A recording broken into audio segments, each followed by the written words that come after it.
Hello, I'm Margot Politis. Welcome to Study English, IELTS Preparation. Today on Study English, we're going to practice using the words some and any. We'll also build up our vocabulary with some words about space and astronomy. But first, we're going to meet a planetary geologist who is fascinated by the planet Mars. Mars is still a fascinating place. In the solar system, it's one of the most interesting places where there may be life apart from the Earth. We want there to be Martians with spaceships, ET, flying saucers, UFOs. We want all of these things.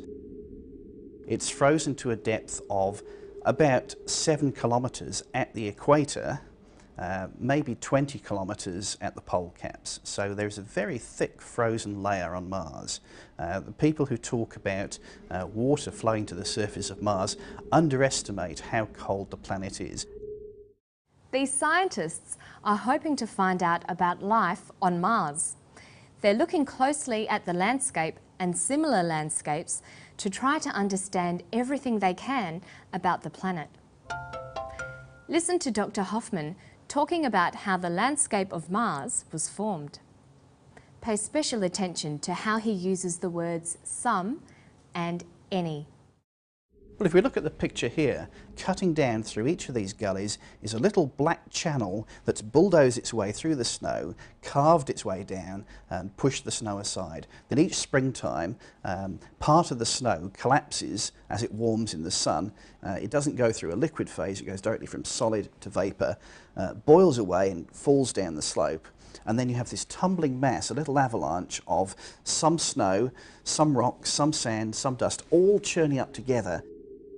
What I have shown with this work is that the structures that we see in Antarctica are a good place for life to be if there is life on Mars.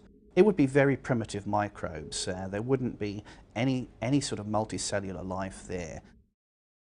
In English, we use the words some and any to talk about how much or how many of something. Some and any are called determiners. They tell us something about the quantity or amount we're discussing.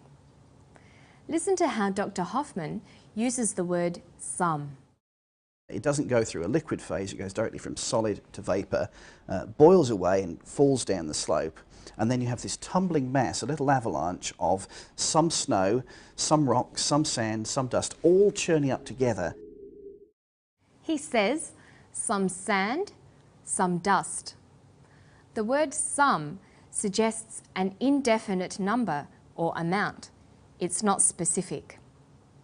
We use it when it isn't important exactly how much or how many we mean.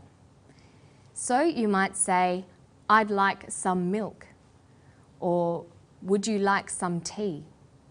Some is usually used in affirmative clauses like this. There are some letters for you at the post office. And we also use some in questions that expect a yes answer. For example, would you like some help? Yes, please. However, in negative constructions, any is more commonly used. Here's Dr. Hoffman talking about his work again. Listen to how he uses the word any. What I have shown with this work is that the structures that we see in Antarctica are a good place for life to be if there is life on Mars. It would be very primitive microbes. There wouldn't be any sort of multicellular life there. He says there wouldn't be any sort of multicellular life there. Any is common in negative sentences like this. For example, I don't have any money. So while some is most common in affirmative statements, any is most common in questions and in negative statements. After words with a negative meaning, we use any. Like this, you never have any money. There's hardly any food left in the fridge. When we use some to talk about a restricted or limited amount of something, we put the stress on the word some. For example, I like some Chinese food, but not spicy dishes. Or, I can eat prawns, but there is some shellfish I don't like.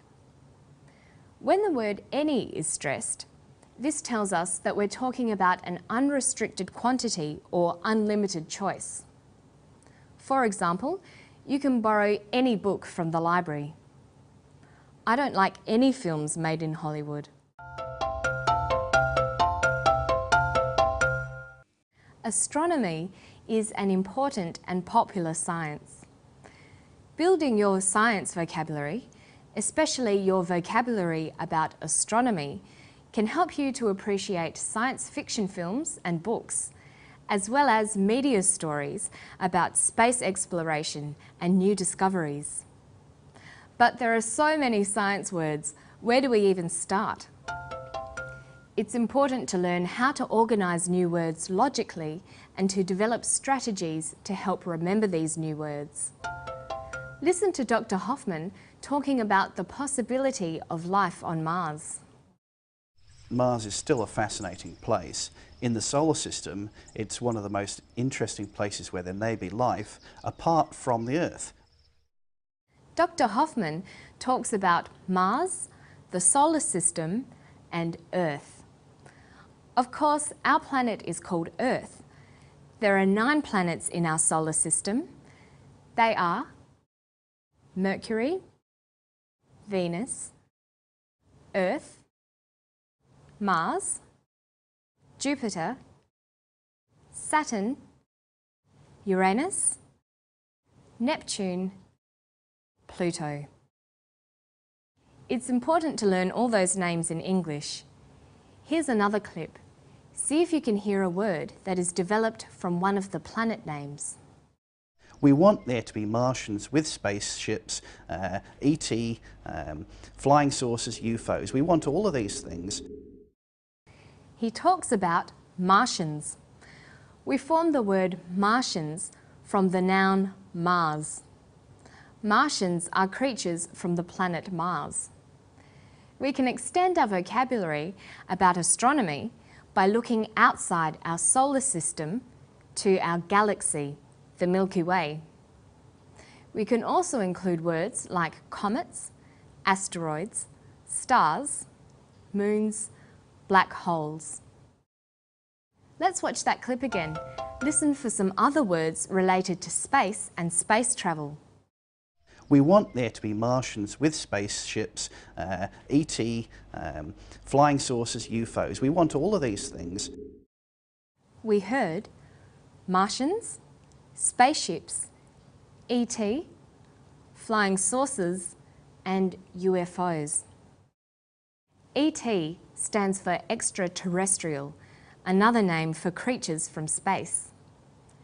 UFOs stands for unidentified flying objects, things from outer space that fly through the sky.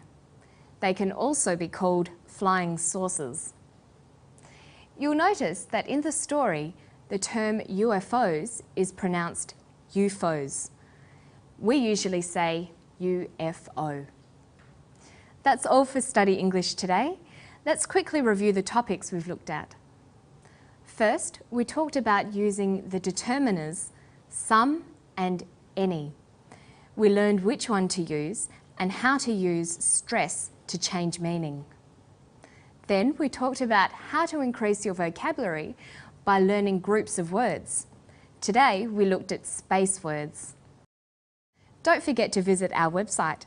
You'll find more tips and exercises to help you improve your English skills. It's at abcasiapacific.com/studyenglish. And I'll see you next time for more. Bye-bye.